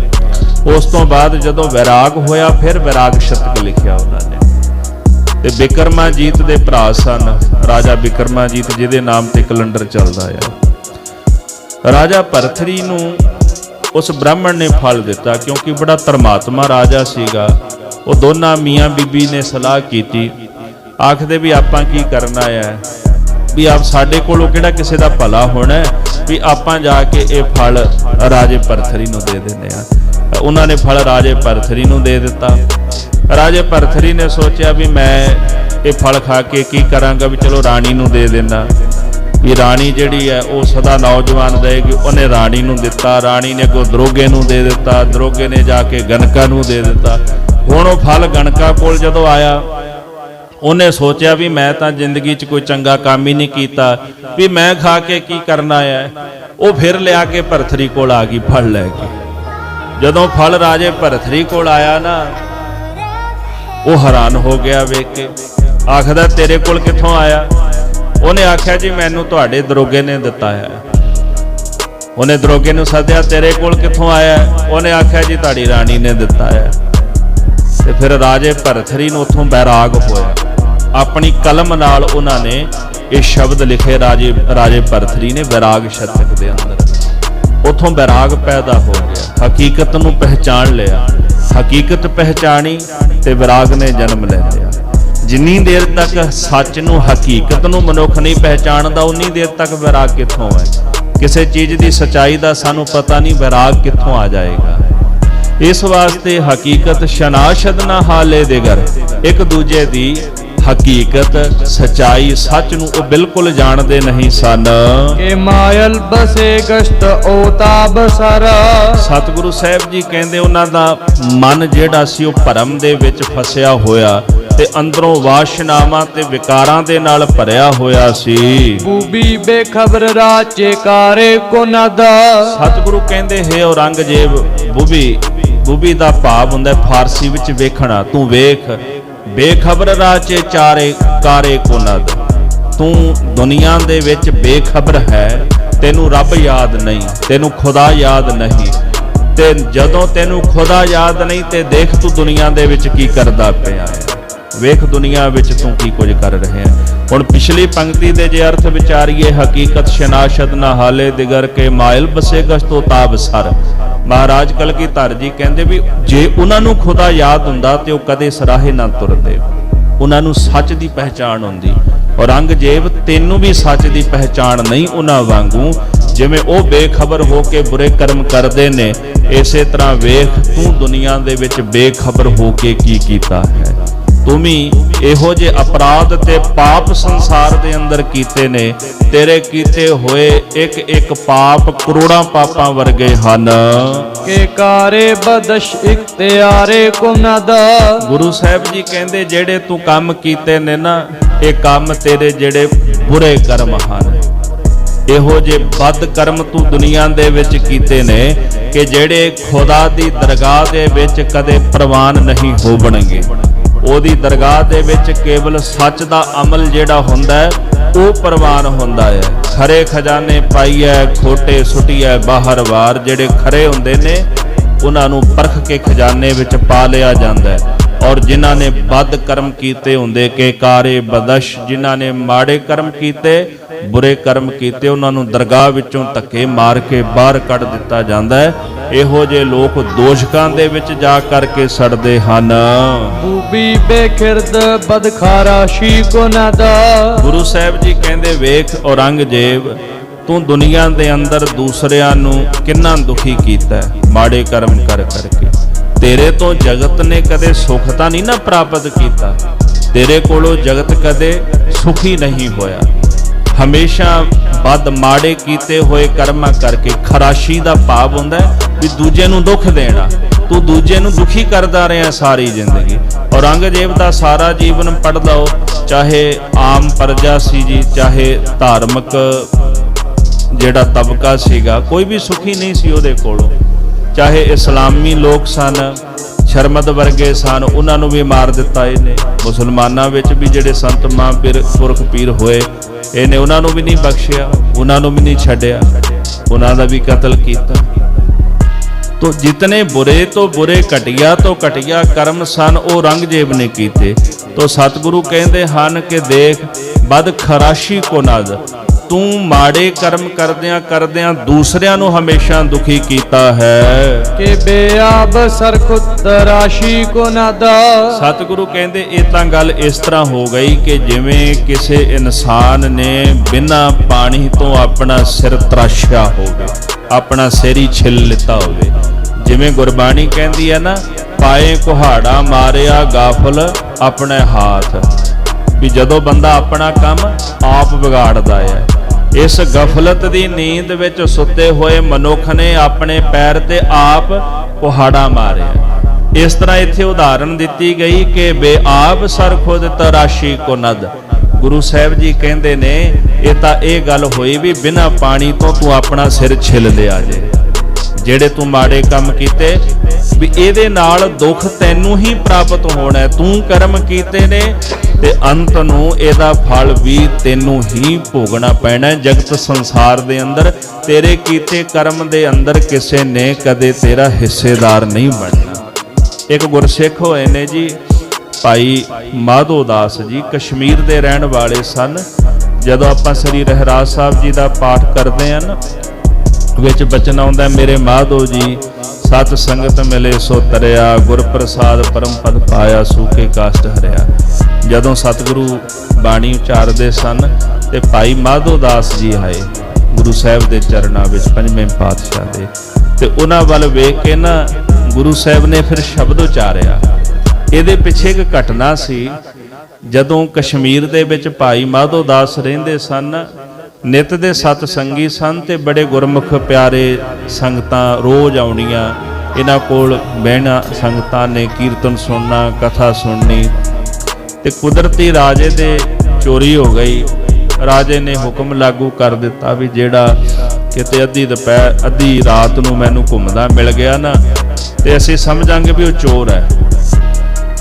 ਜਿਵੇਂ ਕਬੀਰ ਸਾਹਿਬ ਜੀ ਕਹਿੰਦੇ ਨੇ, ਕਬੀਰ ਰਾਤੀ ਕਾਰੀਆ ਕਾਰੇ ਉਭੇ ਜੰਤ, ਲੈ ਫਾਹੇ ਉਠ ਧਾਵ ਤੇ ਸੇ ਜਾਨ ਮਾਰੇ ਭਗਵੰਤ। ਕਬੀਰ ਜੀ ਕਹਿੰਦੇ ਰਾਤ ਕਾਲੀ ਹੁੰਦੀ ਹੈ, ਕਾਲੇ ਮਨ ਵਾਲੇ ਮਨੁੱਖ ਉੱਠ ਖਲੋਂਦੇ ਨੇ ਤੇ ਹੱਥਾਂ ਵਿੱਚ ਫਾਹੇ ਲੈ ਕੇ ਤੁਰ ਪੈਂਦੇ ਨੇ ਚੋਰੀ ਕਰਨ ਵਾਸਤੇ, ਵੀ ਦੂਜੇ ਨੂੰ ਫਾਹੇ ਚੜਾ ਕੇ ਚੋਰੀ ਕਰ ਲੈਣਾ। ਤੋ ਰਾਜੇ ਨੇ ਆਖਿਆ ਵੀ ਜਿਹੜਾ ਤੀ ਰਾਤ ਨੂੰ ਦਿਸ ਗਿਆ ਨਾ ਮੈਨੂੰ, ਉਹਨੂੰ ਮੈਂ ਫਾਹੇ ਚੜਾ ਦੇਣਾ, ਵੀ ਉਹਨੂੰ ਚੋਰ ਮੰਨਿਆ ਜਾਣਾ। ਇੱਕ ਦਿਨ ਖੇਡ ਵਰਤੀ ਵੀ ਮਾਧੋ ਦਾਸ ਜੀ ਕੀਰਤਨ ਦੇ ਵਿੱਚ ਮਗਨ ਸਨ। ਕੀਰਤਨ ਕਰਦਿਆਂ ਕਰਦਿਆਂ ਨਾ ਕਹਿੰਦੇ ਸਮਾਂ ਕਾਫੀ ਹੋ ਗਿਆ, ਬਾਕੀ ਸੰਗਤ ਚਲੀ ਗਈ ਸਮੇਂ ਦੇ ਮੁਤਾਬਕ, ਪਰ ਇੱਕ ਨੌਜਵਾਨ ਜਿਹੜਾ ਨਾ ਉਹ ਨਹੀਂ ਗਿਆ, ਉਹ ਬੈਠਾ ਰਿਹਾ। ਤੇ ਜਦੋਂ ਕਾਫੀ ਸਮਾਂ ਹੋ ਗਿਆ, ਦੇਰੀ ਹੋ ਗਈ, ਤੇ ਮਾਧੋ ਦਾਸ ਜੀ ਆਖਣ ਲੱਗੇ ਜਦੋਂ ਉਹਨਾਂ ਦੀਆਂ ਅੱਖਾਂ ਖੁੱਲੀਆਂ ਵੀ ਭਾਈ ਤੂੰ ਨਹੀਂ ਗਿਆ ਗੁਰਸਿੱਖਾ, ਚਲੇ ਜਾਣਾ ਸੀ, ਤੈਨੂੰ ਪਤਾ ਹੈ ਵੀ ਰਾਜੇ ਦਾ ਹੁਕਮ ਹੈ। ਉਹ ਆਖਣ ਲੱਗੇ ਵੀ ਤੁਸੀਂ ਕੀਰਤਨ ਕਰ ਰਹੇ ਸੀ ਤੇ ਮੈਂ ਕਿਵੇਂ ਚਲਾ ਜਾਂਦਾ, ਮੈਂ ਇਸੇ ਕਰਕੇ ਨਹੀਂ ਗਿਆ ਵੀ ਕੋਈ ਤਾਂ ਸੁਣਨ ਵਾਲਾ ਚਾਹੀਦਾ ਸੀ, ਮੇਰਾ ਜੀ ਨਹੀਂ ਕੀਤਾ। ਆਪਾਂ ਤਾਂ ਚਲੋ ਕਥਾ ਕੀਰਤਨ ਵਿੱਚ ਹੀ ਛੱਡ ਕੇ ਚਲੇ ਜਾਂਦੇ ਆ ਨਾ, ਵੀ ਚਲੋ ਛੱਡੋ ਕੀ ਸੁਣਨਾ। ਉਹ ਕਹਿੰਦੇ ਨਹੀਂ ਮੈਂ ਜਾ ਨਹੀਂ ਸੀ ਸਕਦਾ ਵਿੱਚ ਛੱਡ ਕੇ। ਕਹਿੰਦੇ ਫਿਰ ਇਦਾਂ ਵੀ ਤੂੰ ਜਾ ਨਾ, ਅੱਜ ਇੱਥੇ ਰੁਕ ਜਾ ਸਾਡੇ ਕੋਲ, ਵੀ ਸਵੇਰੇ ਘਰ ਚਲਾ ਜਾਈਂ, ਤੈਨੂੰ ਪਤਾ ਵੀ ਰਾਜੇ ਦਾ ਹੁਕਮ ਹੈ। ਕਹਿੰਦਾ ਨਹੀਂ ਜੀ ਮੈਂ ਤਾਂ ਹੁਣੇ ਜਾਣਾ। ਮਾਧੋ ਦਾਸ ਜੀ ਨੇ ਬੜਾ ਰੋਕਿਆ, ਪਰ ਉਹ ਨੌਜਵਾਨ ਮੰਨਿਆ ਨਾ, ਚੱਲ ਪਿਆ। ਕਹਿੰਦੇ ਜਾਂਦੀ ਵਾਰੀ ਵੀ ਜੇ ਮੇਰੀ ਲੋੜ ਹੋਵੇ ਤੇ ਫਿਰ ਮੈਨੂੰ ਬੁਲਾ ਲਈ। ਉਹਨਾਂ ਨੂੰ ਪਤਾ ਤਾਂ ਸੀ ਵੀ ਹੁਣ ਹੋਣਾ ਕੀ ਇਹਦੇ ਨਾਲ। ਉਹੀ ਕੰਮ ਹੋਇਆ ਵੀ ਜਦੋਂ ਨਿਕਲਿਆ ਤੇ ਸਿਪਾਹੀਆਂ ਨੇ ਫੜ ਲਿਆ, ਉਹਨੂੰ ਕੈਦ ਵਿੱਚ ਪਾਇਆ, ਤੇ ਕੈਦ ਵਿੱਚ ਪਾ ਕੇ ਨਾ ਅਗਲੇ ਦਿਨ ਰਾਜੇ ਕੋਲ ਜਦੋਂ ਪੇਸ਼ ਕੀਤਾ, ਰਾਜਾ ਕਹਿੰਦਾ ਵੀ ਤੂੰ ਚੋਰ ਹੈ, ਮੇਰਾ ਹੁਕਮ ਸੀ ਵੀ ਅੱਧੀ ਰਾਤ ਨੂੰ ਕੋਈ ਬਾਹਰ ਨਾ ਨਿਕਲੇ, ਇਹਦਾ ਮਤਲਬ ਤੂੰ ਚੋਰ ਹੈ, ਮੇਰੇ ਹੁਕਮ ਦੀ ਅਦੂਲੀ ਕੀਤੀ ਹੈ, ਤੈਨੂੰ ਫਾਹੇ ਚੜਾਇਆ ਜਾਣਾ, ਸੂਲੀ ਤੇ ਚੜਾਇਆ ਜਾਵੇ। ਸੂਲੀ ਕੀ ਹੁੰਦੀ ਸੀ ਪੁਰਾਣੇ ਸਮੇਂ ਵਿੱਚ, ਇੱਕ ਲੱਕੜ ਲੈ ਕੇ ਨਾ ਤਿੱਖੀ ਕੀਤੀ ਜਾਂਦੀ ਸੀਗੀ, ਤਿੱਖੀ ਕਰਕੇ ਆ ਨਾਭੀ ਹੁੰਦੀ ਜਿਹੜੀ ਆਪਣੀ, ਇਹ ਨਾਭੀ ਦੇ ਉੱਤੇ ਉਹ ਸੂਈ ਰੱਖ ਕੇ ਤੇ ਦੋ ਜਾਣੇ ਬਾਹਾਂ ਫੜ ਲੈਂਦੇ ਸਨ, ਦੋ ਜਾਣੇ ਲੱਤਾਂ ਫੜ ਕੇ ਘੁਮਾਉਂਦੇ ਸਨ ਤੇ ਆਰ ਪਾਰ ਕੱਢ ਦਿੰਦੇ ਸਨ ਪੇਟ ਵਿੱਚ। ਤੇ ਸਾਧ ਸੰਗਤ ਜੀ ਕਹਿੰਦੇ ਵੀ ਤੈਨੂੰ ਸੂਲੀ ਤੇ ਚੜਾ ਦੇਣਾ ਸੀ, ਇਹ ਸਜ਼ਾ ਦੇਣੀ ਤੈਨੂੰ। ਨੌਜਵਾਨ ਨੂੰ ਕਹਿੰਦੇ ਕੋਈ ਇੱਛਾ, ਕਹਿੰਦੇ ਜੀ ਮੇਰੇ ਮਾਤਾ ਪਿਤਾ ਮੇਰੇ ਪਰਿਵਾਰ ਨੂੰ ਸੱਦ ਦਿਓ। ਜਦੋਂ ਪਰਿਵਾਰ ਸੱਦਿਆ ਨਾ ਤੇ ਆਖਣ ਲੱਗਾ ਮੇਰੀ ਇੱਕ ਇੱਛਾ ਪੂਰੀ ਕਰ ਦਿਓਗੇ? ਉਹ ਕਹਿੰਦੇ ਹਾਂਜੀ ਜ਼ਰੂਰ ਕਰਾਂਗੇ। ਕਹਿੰਦੇ ਫਿਰ ਇਸ ਤਰ੍ਹਾਂ ਕਰੋ, ਮੇਰੀ ਥਾਂ ਤੇ ਤੁਸੀਂ ਸੂਲੀ ਚੜ੍ਹ ਜਾਓ। ਉਹ ਆਖਣ ਲੱਗੇ ਮਾਤਾ ਪਿਤਾ ਵੀ ਤੈਨੂੰ ਅਸੀਂ ਜੰਮਿਆ ਪਾਲਿਆ ਵੱਡਾ ਕੀਤਾ ਸੂਲੀ ਚੜ੍ਹਨ ਵਾਸਤੇ, ਅਸੀਂ ਕਿਉਂ ਤੇਰੀ ਜਗ੍ਹਾ ਤੇ ਸੂਲੀ ਚੜ੍ਹੀਏ? ਘਰਵਾਲੀ ਨੂੰ ਆਖਿਆ, ਉਹ ਕਹਿੰਦੀ ਵੀ ਮੇਰੇ ਮਾਪਿਆਂ ਨੇ ਇਸ ਵਾਸਤੇ ਥੋੜਾ ਲੜ ਲਾਇਆ ਸੀ ਵੀ ਤੇਰੀ ਥਾਂ ਤੇ ਮੈਂ ਸੂਲੀ ਚੜ੍ਹ ਜਾਵਾਂ, ਇਦਾਂ ਨਹੀਂ ਹੋਣਾ। ਵੀ ਜਦੋਂ ਤੈਨੂੰ ਪਤਾ ਸੀਗਾ ਇਸ ਗੱਲ ਦਾ ਵੀ ਅੱਧੀ ਰਾਤ ਨੂੰ ਸਿਪਾਹੀਆਂ ਨੇ ਤੈਨੂੰ ਫੜ ਲੈਣਾ, ਤੇ ਫਿਰ ਤੂੰ ਕੀ ਕਰਦਾ ਸੀ ਇੱਥੇ? ਮੈਨੂੰ ਇੱਕ ਗੱਲ ਦੇ ਲਈ ਖਿਮਾ ਵੀ ਕਰ ਦਿਓ, ਜਦੋਂ ਕੋਈ ਪੁਰਾਣੀ ਚੜ੍ਹਾਈ ਕਰ ਜਾਂਦਾ ਨਾ ਫਿਰ ਉਦੋਂ ਆਵਾਜ਼ਾਂ ਮਾਰਦੇ ਵਾਪਸ ਆ ਜਾ, ਮਾਰਦੇ ਨੇ ਨਾ। ਗੁਰੂ ਸਾਹਿਬ ਜੀ ਕਹਿੰਦੇ ਧੰਦਾ ਪਿਟਹੋ ਭਾਈ ਉਹ ਤੁਮ ਕੂੜ ਕਮਾਵੋ। ਮੈਂ ਇਸ ਗੱਲ ਦੇ ਵਿਰੋਧ 'ਚ ਨਹੀਂ, ਪਰ ਇੱਕ ਭਾਵਨਾ ਹੈ। ਗੁਰੂ ਸਾਹਿਬ ਜੀ ਕਹਿੰਦੇ ਵੀ ਰੋਣਾ ਨਹੀਂ ਚਾਹੀਦਾ ਸਿੱਖ ਨੂੰ, ਬਾਣੀ ਪੜ੍ਹਨੀ ਚਾਹੀਦੀ ਹੈ ਨਾ। ਜਦੋਂ ਕੋਈ ਪ੍ਰਾਣੀ ਚਲਾ ਜਾਏ, ਮਤ ਮੈਂ ਪਿੱਛੇ ਕੋਈ ਰੋਬ ਸੀ ਸੋ ਮੈਂ ਮੂਲ ਨਾ ਪਾਇਆ, ਇਹ ਹੁਕਮ ਹੈ ਗੁਰੂ ਦਾ।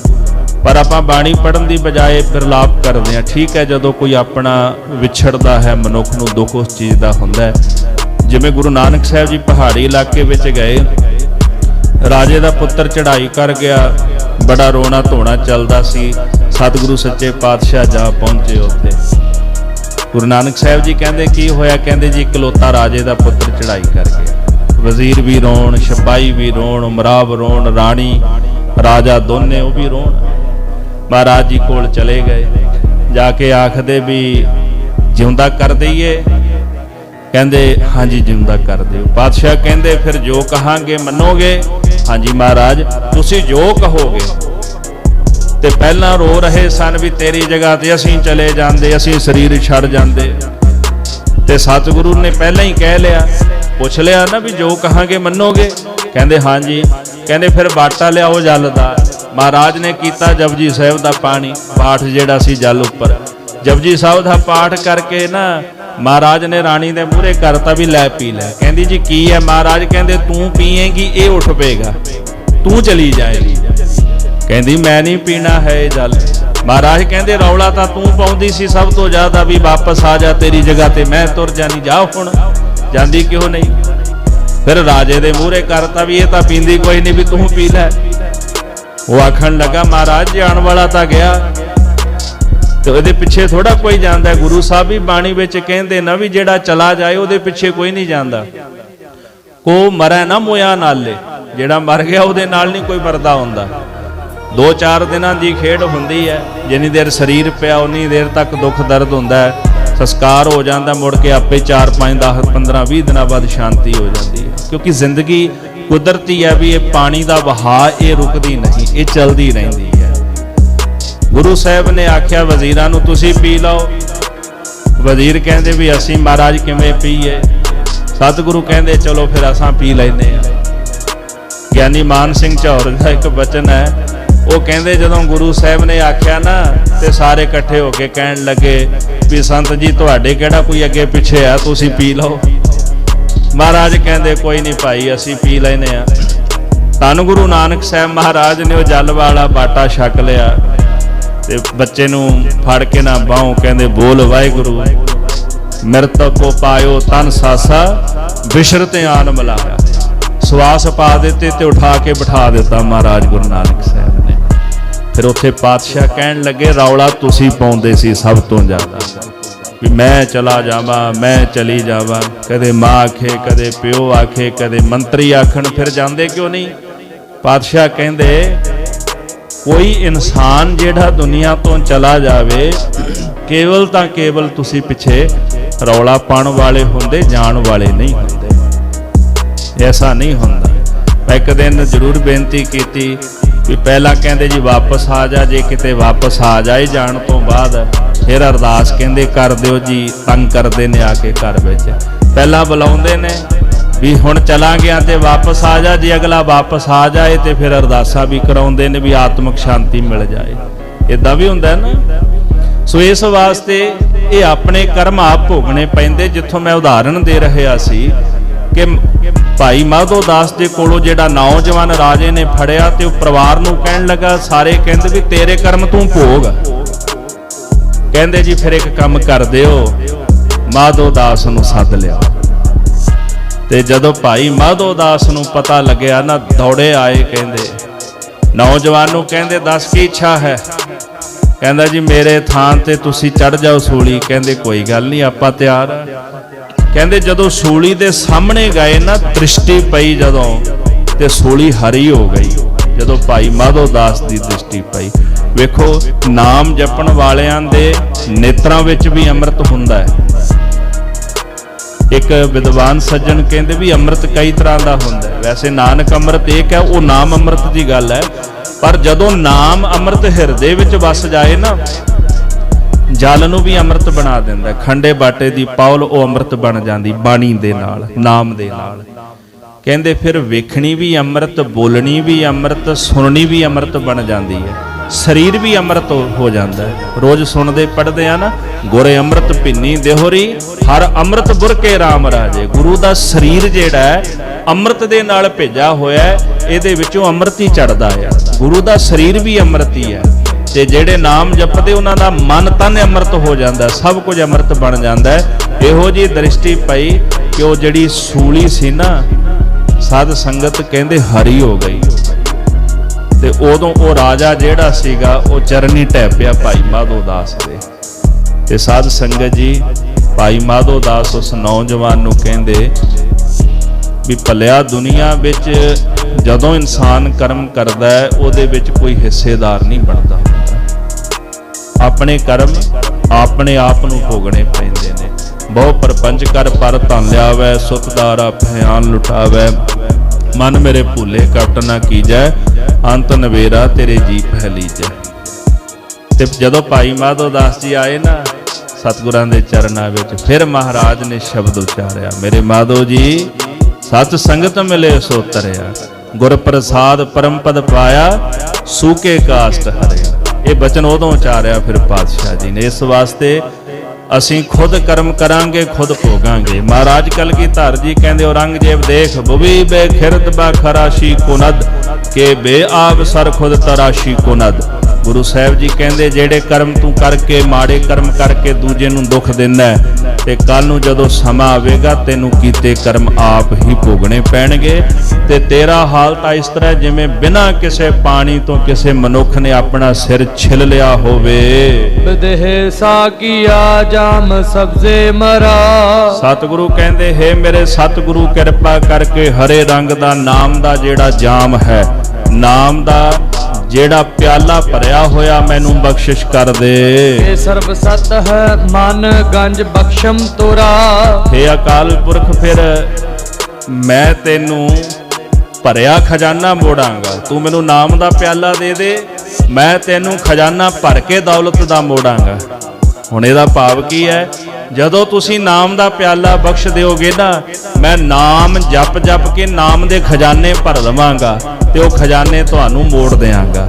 ਤੁਸੀਂ ਮੈਨੂੰ ਨਾਮ ਦਾ ਪਿਆਲਾ ਦਿਓਗੇ ਤੇ ਮੈਂ ਨਾਮ ਜਪਦਾ ਜਾਵਾਂਗਾ ਤੇ ਖਜ਼ਾਨੇ ਭਰਦੇ ਜਾਣਗੇ। ਜੈਸੇ ਗੁਰੂ ਰਾਮਦਾਸ ਮਹਾਰਾਜ ਜੀ ਕਹਿੰਦੇ ਨਾ, ਹਰ ਅੰਮ੍ਰਿਤ ਵੇਲਾ ਵਤੈ ਕਾ ਬੀਜਿਆ ਭਗਤ ਖਾਏ ਖਰਚ ਰਹਿ ਨ ਖੁੱਟੈ ਨਾਹੀ। ਅੰਮ੍ਰਿਤ ਵੇਲਾ ਵੱਤਰ ਹੈ, ਜਦੋਂ ਭਗਤ ਬੀਜ ਬੀਜਦੇ ਨੇ ਨਾ ਤੇ ਫਿਰ ਇੰਨਾ ਫਲ ਲੱਗਦਾ, ਇੰਨੀ ਖੇਤੀ, ਇੰਨੀ ਫਸਲ ਹੁੰਦੀ ਹੈ। ਮਹਾਰਾਜ ਕਹਿੰਦੇ ਭੰਡਾਰਾਂ ਦੇ ਭੰਡਾਰ ਭਰ ਜਾਂਦੇ ਨੇ, ਭਗਤ ਖਾਂਦੇ ਨੇ, ਖਰਚਦੇ ਨੇ, ਘਾਟਾ ਹੀ ਨਹੀਂ ਪੈਂਦਾ। ਇੰਨਾ ਉਹਨਾਂ ਕੋਲ ਨਾਮ ਦਾ ਖਜ਼ਾਨਾ ਇਕੱਠਾ ਹੋ ਜਾਂਦਾ। ਹਰ ਬਹੁਤ ਖਜ਼ਾਨਾ ਤਿੰਨ ਪੈ ਮੇਰੀ ਜਿੰਦੜੀ ਏ। ਨਾਮ ਜਪਣ ਵਾਲਿਆਂ ਕੋਲ ਬੜਾ ਵੱਡਾ ਭਾਰੀ ਨਾਮ ਦਾ ਖਜ਼ਾਨਾ ਹੁੰਦਾ ਹੈ। ਇਸ ਵਾਸਤੇ ਕਲਗੀਧਰ ਜੀ ਕਹਿੰਦੇ ਜੇ ਨਾਮ ਦੀ ਦਾਤ ਬਖਸ਼ੋਗੇ ਤੇ ਮੈਂ ਖਜ਼ਾਨੇ ਭਰ ਕੇ ਤੁਹਾਨੂੰ ਮੋੜ ਦਿਆਂਗਾ। ਵਿਦਹ ਸਾਕੀਆ ਸਾਗਰੇ ਸਬਜ਼ ਫਾਂ। ਇਹ ਅਕਾਲ ਪੁਰਖ ਸਤਿਗੁਰੂ ਦਇਆ ਕਰਕੇ ਮੈਨੂੰ ਨਾਮ ਦਾ ਪਿਆਲਾ ਬਖਸ਼ਿਸ਼ ਕਰ ਦਿਓ। ਕੇ ਖਸਮ ਅਫਕਨੀ ਵਕਤ ਹਸਤਸ਼ ਬਕਾਂ। ਨਾਮ ਦਾ ਪਿਆਲਾ ਬਖਸ਼ੋ, ਜਦੋਂ ਮੈਦਾਨੇ ਜੰਗ ਅੰਦਰ ਮੈਂ ਦੁਸ਼ਮਣ ਨੂੰ ਪਟਕਾ ਕੇ ਧਰਤੀ ਤੇ ਮਾਰਾਂਗਾ ਨਾ, ਉਦੋਂ ਫਿਰ ਤੁਹਾਡਾ ਨਾਮ ਦਾ ਪਿਆਲਾ ਹੀ ਮੇਰੇ ਕੰਮ ਆਉਣਾ ਹੈ। ਤੁਹਾਡੇ ਨਾਮ ਦੇ ਆਸਰੇ ਹੀ ਮੈਂ ਦੁਸ਼ਮਣ ਦਾ ਖਾਤਮਾ ਕਰਨਾ। ਬਦੇਹ ਸਾਕੀਆ ਸਾਗਰੇ ਸਬਜ਼ ਫਾਮ ਕੇ ਖਸ਼ਮਨ ਅਫਕਨੀ ਵਕਤ ਹਸਤਸ਼ ਬਾਕਾਂ।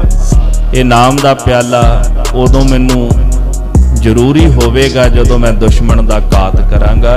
ਇਹਦੇ ਵਿੱਚ ਇੱਕ ਹੋਰ ਵੀ ਭਾਵ ਹੈ ਕਿ ਜਦੋਂ ਮੈਦਾਨੇ ਜੰਗ ਅੰਦਰ ਜੂਝਣਾ ਹੋਵੇ, ਇੱਕ ਆਤਮਿਕ ਸ਼ਕਤੀ ਦੀ ਲੋੜ ਵੀ ਪੈਂਦੀ ਹੈ।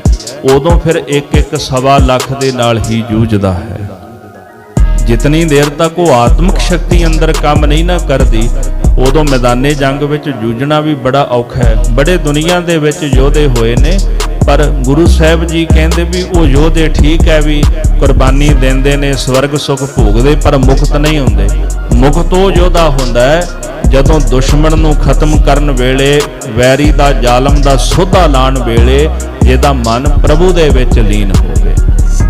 ਅਸਲ ਦੇ ਵਿੱਚ ਉਹੀ ਇੱਕ ਮਹਾਨ ਯੋਧਾ ਹੈ ਜਿਹੜਾ ਕਬੂਲ ਹੁੰਦਾ ਹੈ। ਇੱਕ ਛੋਟੀ ਜਿਹੀ ਉਦਾਹਰਣ ਦੇ ਕੇ ਮੈਂ ਸਮਾਪਤੀ ਕਰਨ ਲੱਗਾ। ਸਾਹਿਬਜ਼ਾਦਾ ਬਾਬਾ ਅਜੀਤ ਸਿੰਘ ਜੀ ਜਦੋਂ ਜੰਗ ਕਰਨ ਗਏ ਨਾ, ਗੁਰੂ ਕਲਗੀਧਰ ਜੀ ਨੇ ਇੱਕ ਬੋਲ ਆਖਿਆ ਸੀ, ਪੁੱਤਰ ਜਦੋਂ ਸ਼ਹੀਦ ਹੋਵੇਗਾ ਤੇ ਤੇਰਾ ਮੁਖ ਮੇਰੇ ਵੱਲ ਹੋਵੇ। ਤਾਂ ਉਸ ਗੱਲ ਦੇ ਵਿੱਚੋਂ ਇੱਕ ਭਾਵ ਕੱਢਿਆ ਕਿ ਜਦੋਂ ਸਰੀਰ ਛੱਡਿਆ, ਸਾਹਿਬਜ਼ਾਦਾ ਬਾਬਾ ਅਜੀਤ ਸਿੰਘ ਜੀ ਨੇ ਸ਼ਹਾਦਤ ਪ੍ਰਾਪਤ ਕਰਕੇ ਤੇ ਹਿਰਦੇ ਵਿੱਚ ਗੁਰੂ ਪਿਤਾ ਦੀ ਯਾਦ ਸੀ, ਗੁਰੂ ਨਹੀਂ ਵਿਸਰਿਆ। ਜਿਹਨੂੰ ਗੁਰੂ ਨਾ ਵਿਸਰੇ ਤੇ ਜਦੋਂ ਉਹ ਗੁਰੂ ਦੀ ਯਾਦ ਵਿੱਚ ਦੁਨੀਆ ਤੋਂ ਚਲਾ ਜਾਏ ਤੇ ਉਹਦਾ ਜੀਵਣਾ, ਉਹਦਾ ਮਰਨਾ ਦੋਨੇ ਸਫਲ ਹੋ ਜਾਂਦੇ। 392 ਫੱਟ ਤੀਰ ਜਿਹੜੇ ਸਰੀਰ ਵਿੱਚ ਲੱਗੇ ਸਨ ਸਾਹਿਬਜ਼ਾਦਾ ਬਾਬਾ ਅਜੀਤ ਸਿੰਘ ਜੀ ਦੇ। ਏਡੀ ਵੱਡੀ ਇੰਨੀ ਮਹਾਨ ਕੁਰਬਾਨੀ ਸੀ। ਸਾਡੀ ਤਾਂ ਚਿੰਚੀ ਛਿੱਲੀ ਜਾਵੇ ਤੇ ਹਾਏ ਹਾਏ ਕਰਦੇ ਫਿਰਦੇ ਆ। ਤੇ 18 ਸਾਲ ਦੀ ਉਮਰ ਕਿੰਨੀ ਕੁ ਹੁੰਦੀ ਆ? ਆਪਾਂ ਜੇ ਅੱਜ ਦੇ ਬੱਚੇ ਨੂੰ ਵੇਖੀਏ ਨਾ, ਆਪਾਂ ਕਹਿੰਦੇ ਅਜੇ ਤਾਂ ਨਿਆਣਾ ਆ, ਪਰ 18 ਸਾਲ ਦੀ ਉਮਰ ਵਿੱਚ 392 ਤੀਰ ਖਾਧੇ ਸਰੀਰ ਦੇ ਅੰਦਰ ਸਾਹਿਬਜ਼ਾਦਾ ਬਾਬਾ ਅਜੀਤ ਸਿੰਘ ਜੀ ਨੇ ਤੇ ਮੈਦਾਨੇ ਜੰਗ ਵਿੱਚ ਜੂਝੇ। ਪਰ ਜਦੋਂ ਉਹਨਾਂ ਨੇ ਬਰਛੀ ਖਾਧੀ ਨਾ ਸੀਨੇ ਦੇ ਵਿੱਚ, ਤੇ ਮੁੱਖ ਜਿਹੜਾ ਸੀਗਾ ਗੜੀ ਸਾਹਿਬ ਵੱਲ ਕਰ ਲਿਆ, ਜਿੱਥੇ ਗੁਰੂ ਕਲਗੀਧਰ ਸਾਹਿਬ ਜੀ ਵੇਖਦੇ ਪਏ ਸਨ ਤੇ ਆਖਦੇ ਨੇ ਪਿਸ਼ਰ ਸ਼ਾਬਾਸ਼ ਪਿਸ਼ਰ ਖੂਬ ਲੜੇ ਹੋ। ਮਹਾਰਾਜ ਉੱਥੇ ਕਹਿੰਦੇ ਅੱਲਾ ਯਾਰ ਖਾਂ ਜੋਗੀ ਕਹਿੰਦਾ ਗੁਰੂ ਸਾਹਿਬ ਕਹਿੰਦੇ ਪੁੱਤਰ ਸ਼ਾਬਾਸ਼ ਬੜਾ ਖੂਬ ਲੜਿਆ ਹੈ, ਬੜਾ ਚੰਗਾ ਲੜਿਆ ਹੈ। ਤੋ ਐਸੀ ਕੁਰਬਾਨੀ ਉਹੀ ਦੇ ਸਕਦੇ ਨੇ ਜਿਨ੍ਹਾਂ ਕੋਲ ਪਰਮੇਸ਼ਰ ਦਾ ਨਾਮ ਹੋਵੇ। ਇਸ ਵਾਸਤੇ ਕਲਗੀਧਰ ਜੀ ਅਰਦਾਸ ਕਰਦੇ ਨੇ ਮੇਰੇ ਪਾਤਸ਼ਾਹ ਕਿਰਪਾ ਕਰੋ ਸਾਨੂੰ ਨਾਮ ਦੀ ਦਾਤ ਬਖਸ਼ੋ ਤਾਂ ਕਿ ਦੁਸ਼ਮਣ ਨੂੰ ਮਾਰਨ ਵੇਲੇ ਉਹ ਨਾਮ ਦਾ ਪਿਆਲਾ ਮੇਰੇ ਕੰਮ ਆਵੇ। ਗੁਰੂ ਕਿਰਪਾ ਕਰਨ ਜੀ ਇੱਥੇ 9ਵੀਂ ਹਕਾਇਤ ਦੀ ਸਮਾਪਤੀ ਹੈ। ਕੱਲ 10ਵੀਂ ਹਕਾਇਤ ਆਰੰਭ ਕਰਾਂਗੇ। 3 ਹਕਾਇਤਾਂ ਵਿਸ਼ੇਸ਼ ਰਹਿ ਗਈਆਂ ਨੇ। ਕੱਲ ਦਾਸ ਨੇ 30 ਤਰੀਕ ਅਨਾਉਂਸ ਕੀਤੀ ਸੀ ਪਰ ਇੱਕ ਦਿਨ ਦਾ ਫਰਕ ਪਾਇਆ ਜੀ। 29 ਤਰੀਕ ਨੂੰ ਆਪਾਂ ਸ਼ਾਮ ਦੇ 4 ਵਾਲੇ ਦੀਵਾਨ ਵਿੱਚ ਜਫਰਨਾਮੇ ਦਾ ਭੋਗ ਪਾਵਾਂਗੇ। 3 ਹਕਾਇਤਾਂ ਰਹਿ ਗਈਆਂ ਨੇ ਜੀ। ਜਿਹੜੀ 10ਵੀਂ ਹਕਾਇਤ ਤੇ ਥੋੜੀ ਜੀ ਲੰਬੀ ਹੈ, 2 ਦਿਨ ਲੱਗਣਗੇ ਇਸ ਹਕਾਇਤ ਨੂੰ ਔਰ ਫਿਰ 11ਵੀਂ ਤੇ 12ਵੀਂ ਹਕਾਇਤ ਤੇ ਸਮਾਪਤੀ ਹੋਵੇਗੀ। ਜੇ 29 ਤਰੀਕ ਨੂੰ ਆਪਾਂ ਗੁਰੂ ਸਾਹਿਬ ਦਾ ਸ਼ੁਕਰਾਨਾ ਕਰਦਿਆਂ ਅਰਦਾਸ ਬੇਨਤੀ ਕਰਾਂਗੇ। ਵਿਚਾਰਾਂ ਕਰਦਿਆਂ ਹੋਈਆਂ ਭੁੱਲਾਂ ਦੀ ਖਿਮਾ ਬਖਸ਼ਣੀ ਜੀ। ਹਾਂਜੀ। विदहे साकिया सागरे सब्ज फाम के खस्म अफकनी वक्त हस्तशबकाम। वाहिगुरु जी का खालसा वाहिगुरु।